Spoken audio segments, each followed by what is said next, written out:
and we'll go ahead and start. I'd like to welcome everybody, and I'd like to thank Mayors Mason, Rosenberg, and Sorenson for joining me today. I'm Mayor Rhodes-Conway from Madison, Wisconsin, and we're here to talk about how our cities would benefit from President Biden's Build Back Better agenda and the bipartisan infrastructure deal. We'll go through, each of us will have a few remarks, and then we'll take questions. And so I'd like to start by handing it over to Mayor Mason to speak first.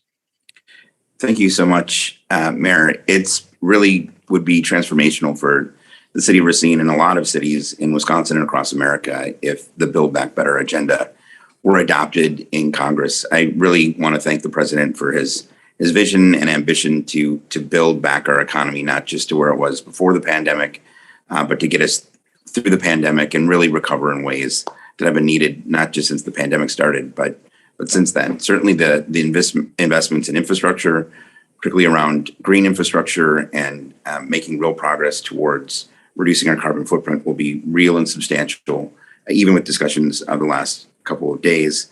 And then we're really reinvesting in people in this as well as infrastructure. And so finding ways to really address child poverty, which has been a pernicious problem here and in different communities across the country for far too long, to really invest in people's education, both at the younger end of life, and for people to go on and get advanced degrees to be competitive in the 21st century economy.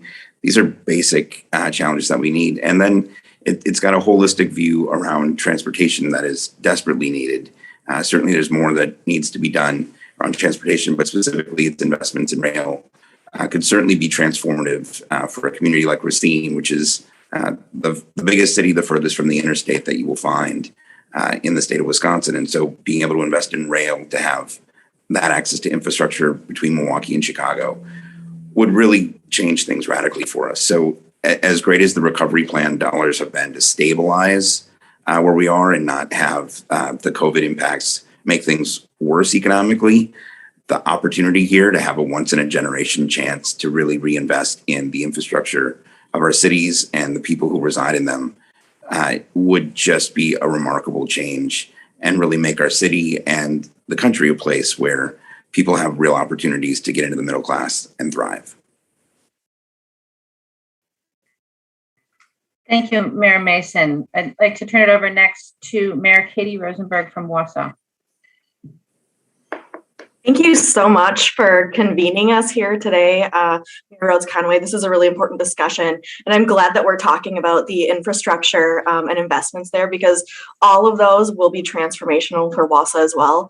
But I also want to talk a little bit more about that Build Back Better portion of it when it comes to people and investing in those people. It's really the way to restart our economy is to build the things and then make sure that the people can use them and be productive and helpful and live life full of purpose, right? So the pandemic really exposed and exacerbated those inequities in our communities. Thinking about childcare alone, in my county, Marathon County, we lost 55% of our childcare providers during the last recession. So that was 10 years ago. And so that means that in my community, you can only pay hundreds of dollars a week for childcare if you can find it. So this is super important. Every child deserves the best start. And this plan really ensures that every 3 and 4-year-old has access to universal pre-K, which I'm very passionate about. So in a world-class economy like the United States, it really begins with equitable access to high-quality care and education for our youngest constituents and citizens. So that's one of the things I'm really excited about.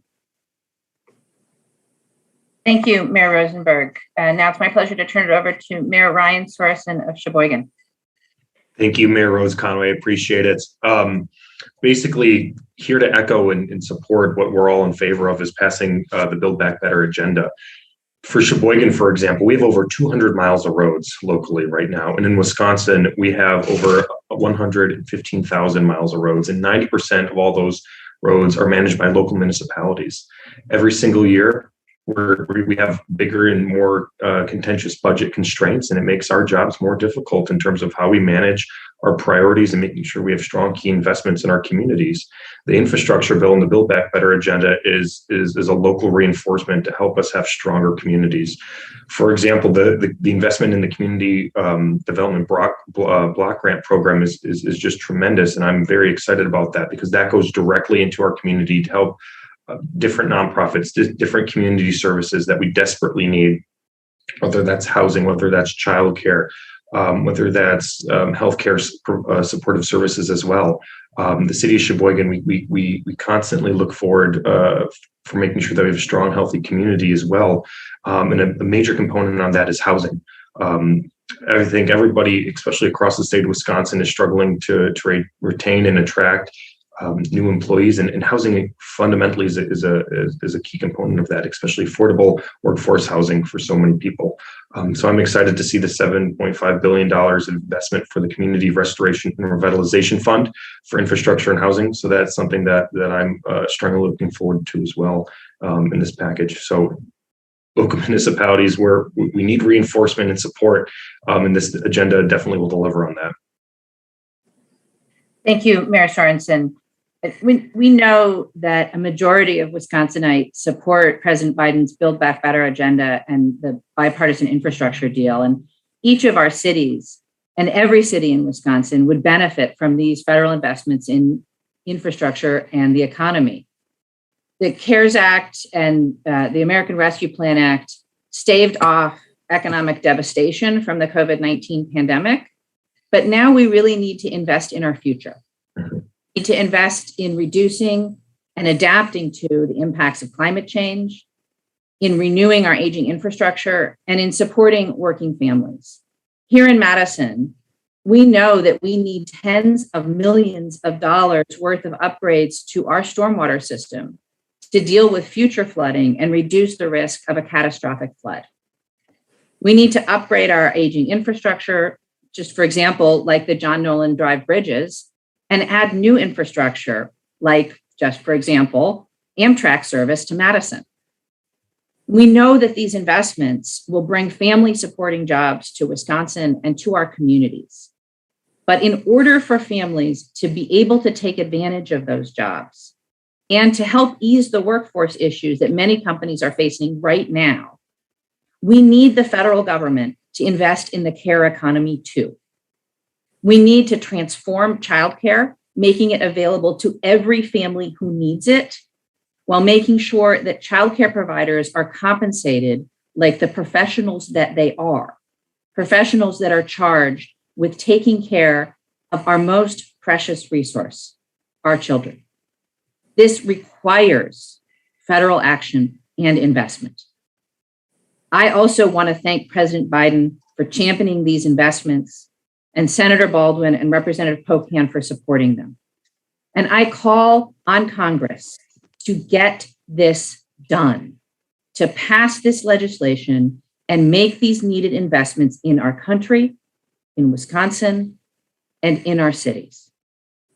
Thank you all for joining us today. And I think all of the mayors would be happy to take questions if there are any.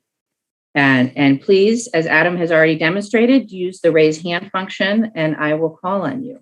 So we'll hear a question first from Adam Rogan. Oh, can you guys hear me? We can.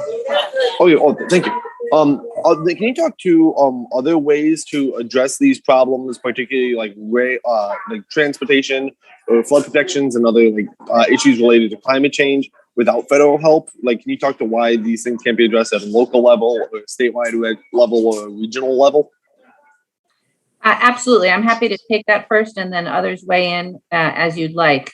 So just the example that I used here in Madison are infrastructure investments in stormwater.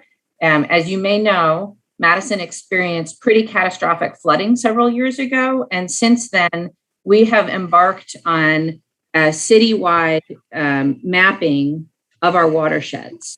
And we're not even halfway through doing that. And we already have uncovered tens of millions of dollars in infrastructure investments that are needed to our stormwater system to help prevent future catastrophic flooding.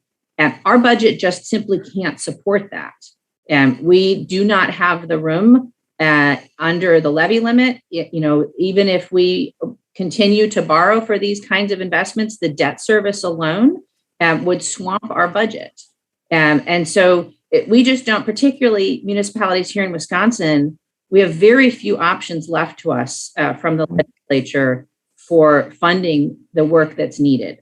State aids go down every year in real terms, and we're just very limited in how we can raise funds locally. And so without outside help, these projects are not going to get done.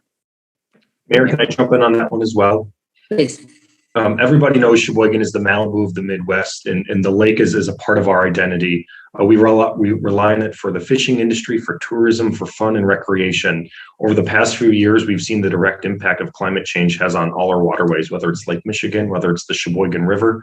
I'm on the board of the Great Lakes and St. Lawrence Cities Initiative as well, and this is a huge priority for us as well. And we understand that local municipalities can't go at it alone. If we're going to have solid plans to address resiliency and climate change and how it's impacting our local economies as well. There was a recent study that came out that over the next few years, local municipalities alone are supposed to spend $5 billion just to address the impact that climate change has on our lakes and waterways as well. So this has to be a collaborative approach. This can't just be municipalities going at it alone. We need to rely on states and the federal government to provide investments in us. As Mayor Rhodes-Conway mentioned as well, too, our budgets are constantly getting restrained. We're losing shared revenue from the state. We need this backup. We need the support so that we can have a stronger community and address lakeshore erosion and resiliency. If I can just follow up on Mayor Sorenson's comments, just echoing how lucky we are in Racine to be on the shores of Lake Michigan as well, but it does create some real impacts around climate change. I mentioned this in my budget address, but we will spend tens of millions of dollars between having to upgrade our wastewater system to address something called peak flow. So on an average day, we have plenty of capacity, but as rain comes through with more frequent and more intense storms, we're seeing how climate change will cost just the city of Racine and its system tens of millions of dollars. And then, the big storm from last January, which was more intense in part because of climate change, that also is tens of millions of dollars of damage. And as Mayor Rhodes-Conway so eloquently said, the cities don't even have the ability under the law to levy those kind of dollars. But the other thing that this bill does that the president is proposing is it is a return to the kind of federal investments that the federal government used to make in these systems. So, you can look at it as a restoration of what once existed. It used to be that the federal government would cover the lion's share of these kind of build outs. And now over the years, it's diminished year over year. So when we talk about reinvesting in infrastructure, it's really a return to the kind of commitment the federal government once had for communities like ours. And so we cannot go it alone. And if we want to have a resilient lakefront and water system that can handle these more intense and more frequent storms, we need that investment. So we need to build something that's more resilient to protect us from the climate change that's occurring. And then we also need to proactively do what this bill allows communities to do, which is to reduce its carbon footprint by working on getting the vehicles that are in our community and the houses that are in our community and the buildings that are in the community to be more energy efficient and really begin to go down that road of decarbonizing our economy. So it's both of those things, and they're both vitally important if we're going to withstand the changes that are already here because of the climate change that we're seeing. I think you are right on, Mayor Mason. When we're talking about this partnership opportunity with the federal government, this is what we should be doing together. We can row in the same direction and we can accomplish so much more. And I think that's what this is going to help us do. Thank you, Mayor. We have a question then from Matt Smith.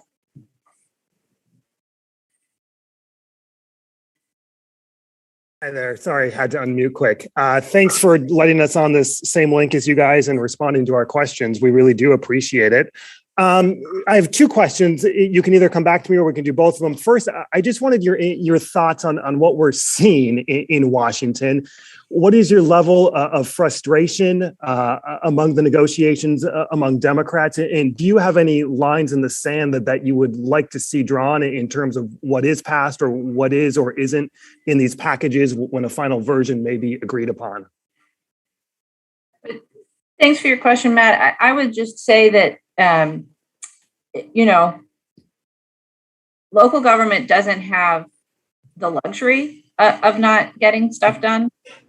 We have to deliver clean water. We have to pick up the trash. We have to plow the streets. We have to provide services to our communities every day.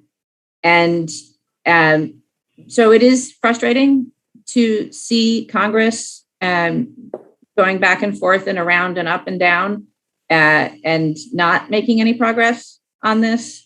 For me, regardless of the size of the investment, the numbers that we're talking about would still be the biggest investment in our economy since the New Deal. And so I think we need to get it done. I think we need to get something done. And I think that we need Congress to invest in our communities directly. So I'm hopeful that they can find a way to make that happen, because our country, our state, and each one of our cities really needs this.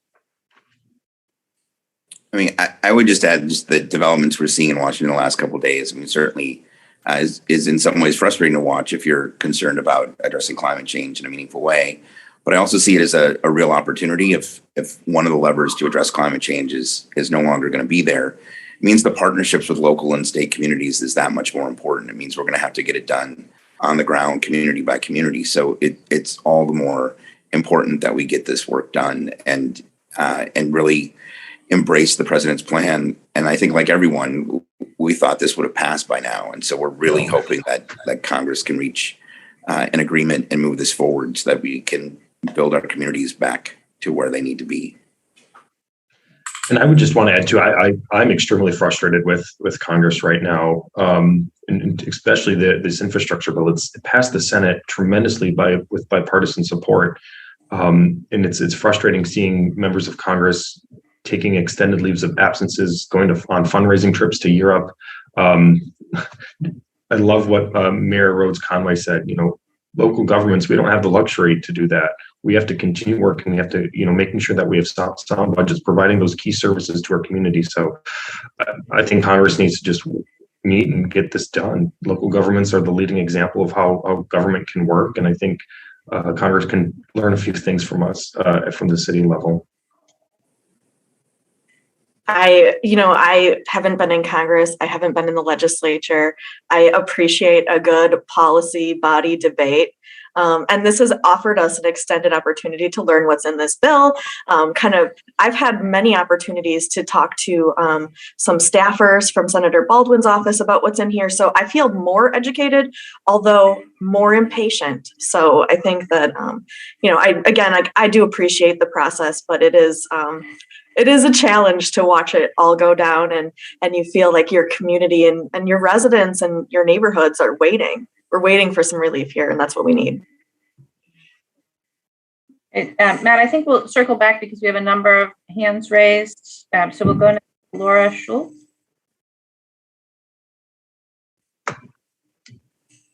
You guys hear me all right?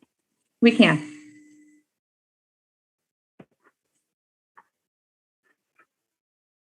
Go ahead, Laura. Can you guys hear me? Yes. We can hear you. I'm not. So I'm wondering, looking at this, the infrastructure plan, there will be a lot of money for addressing PFAS. And I'm wondering, what that kind of money would mean, in the fight against that contamination, and what would it accomplish for you guys? That's an excellent question, Laura. Thank you for it. I think that it is absolutely critical for the federal government to take action on PFAS. And I was heartened to see the actions that the EPA announced earlier this week. But yes, it is critical for us to have federal funding. We need to move quickly on cleaning up PFAS contamination, but perhaps even more importantly, on removing the potential for future contamination. So one of the actions that the city of Madison has taken is we have switched to PFAS-free firefighting foam. But PFAS is in so many different consumer products that we really need the federal government to hold those manufacturers and companies accountable for the content of their products. But yes, it would be transformational for Madison if we could access federal funding to help clean up the PFAS issues that we're facing here. I'm going to jump in right here after you. Thank you so much for this question. I think it's one of these other opportunities where it's a natural partnership, right? So you've got the regulatory stuff from the federal government, same with the state. I feel like there's a lot of waiting we do to see. Well, we don't want to do things that are too hardcore on the PFAS regulation side before we know maybe what the DNR is going to do. So we're kind of having these discussions internally, and this will definitely push that conversation forward and allow us to lead on what we need. So this is just another great opportunity and partnership.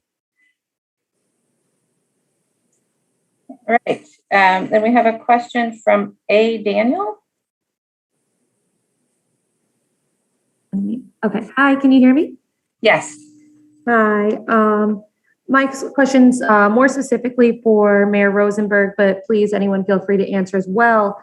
One thing Mayor Rosenberg pointed out was the drop in childcare that we've seen for many of years now. How would you plan to use if this bill were to pass, the childcare money to bring more childcare to this area?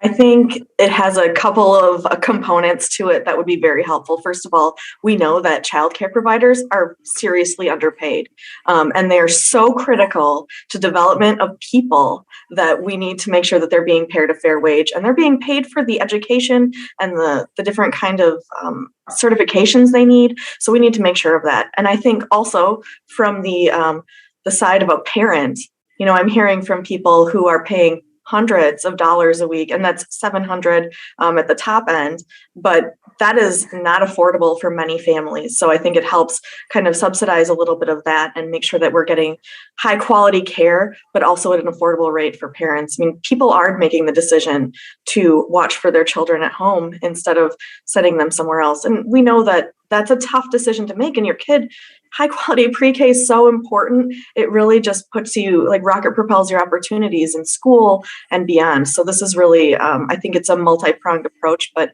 we definitely need to make sure that the providers are paid a decent wage and that parents can afford it. And right now we're all out of skew on that. All right. Then next we have Shemaine Mills.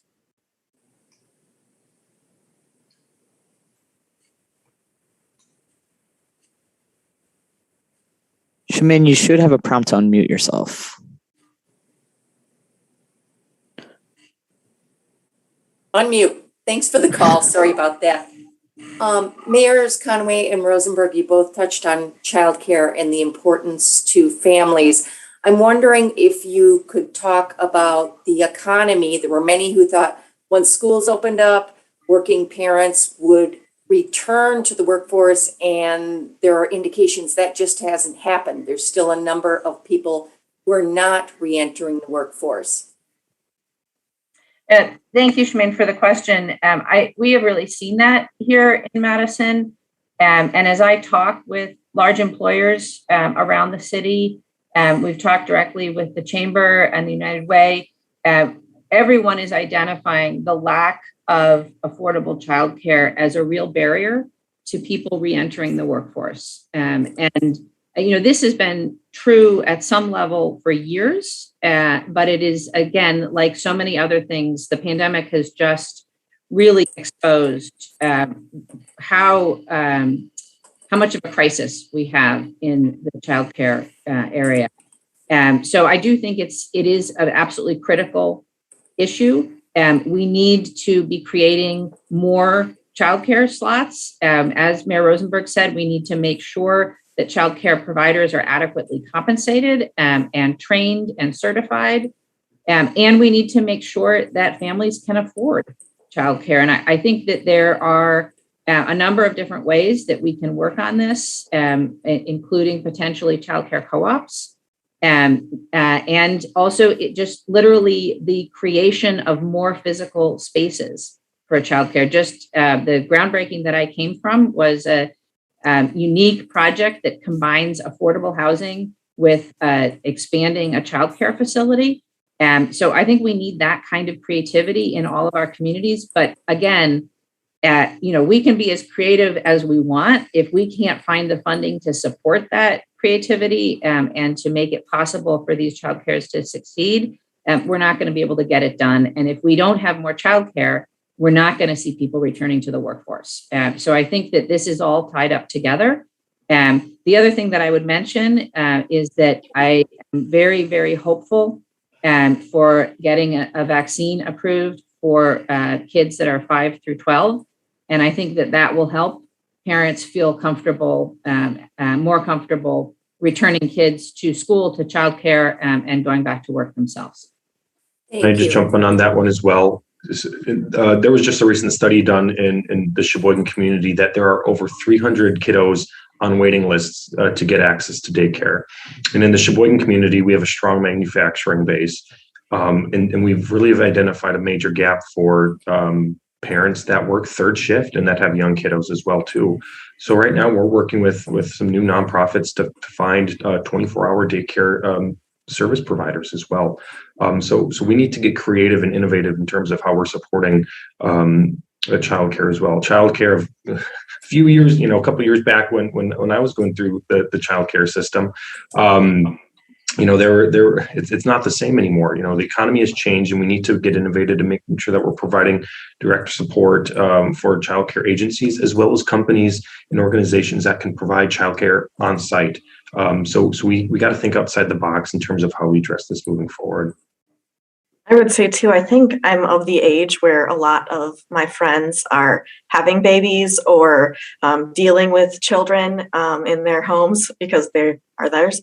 But they're really struggling. I have friends who have decided to just, maybe I'll work part-time. And then, they could be contributing full-time if they wanted to, but they're making the decision because, well, my partner has the health care and I can't work beyond this certain amount or I'll be penalized there. So these are the pyramiding issues that people are just deciding to make complete changes in their career trajectories. And who knows if it's many women who are deciding to not pursue or continue their careers. So it's stunting whatever they might have wanted for themselves too. So this is really an opportunity to just get back to where we want to be, and everyone can decide for themselves what brings them purpose, instead of having the economy just dictate for them how they will find that meaning.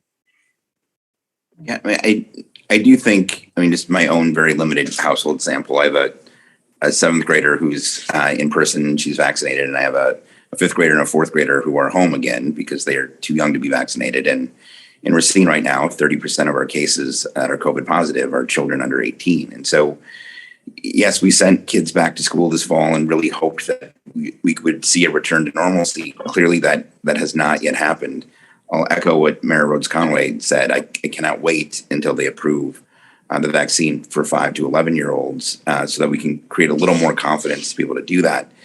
And it's a really good reminder that we really need the changes that are in this bill moving through Congress to give people the ability to afford childcare. We hear from employers all the time, but then you hear employees say, look, many people don't realize, but childcare, full-time childcare can be as expensive as tuition at UW-Madison. People just don't realize how expensive it is. And if you have several kids that need that services, it's extremely challenging for people to do it. So it's a reminder that not only do we need the resources and the systemic changes that this bill provides, but we also need everybody to do their part to get us through this pandemic, because it's slowing up our ability to return people to the workforce, whether it's as childcare providers or as parents who need childcare to get back to work. And so we really need to see both occur.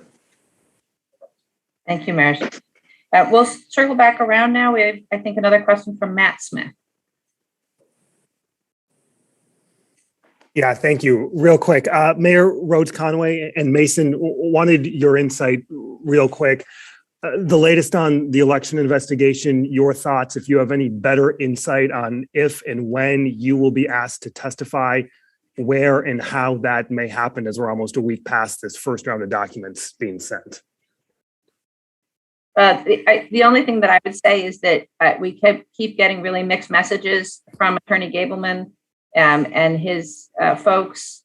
But we've gotten a really clear message, I think, from the Attorney General that any testimony under these subpoenas must happen in front of the legislative committee and in public, which is what I've said all along, that if we're going to talk about our elections. And if we are going to participate in an investigation which is funded with taxpayer dollars, then that should be out in the open air. It should be in front of the legislature, and it should be available to the public and the media. Yeah, I too would just echo that. I mean, served in the legislature for 11 years. I mean, they could have just called and asked if we'd attend a hearing. I don't know. I'd had to get to all this, but yeah, I think if there's going to be a discussion that people want to have about last year's election, that should be in the legislature where the public is able to interact and see what's going on. And so we will wait to see what is next. It looks like we also have another question from Adaniel.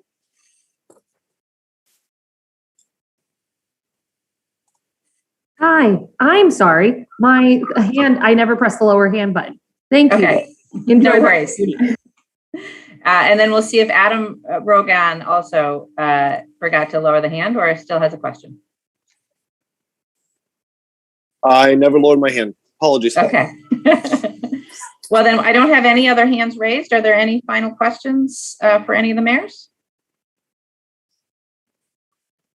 Being none, thank you all so much for joining us today. And I want to personally thank all of you, Mayors Mason, Mayor Rosenberg, Mayor Sorenson, for joining to talk about how important the Build Back Better agenda and the bipartisan infrastructure deal are for our cities and for cities all across Wisconsin.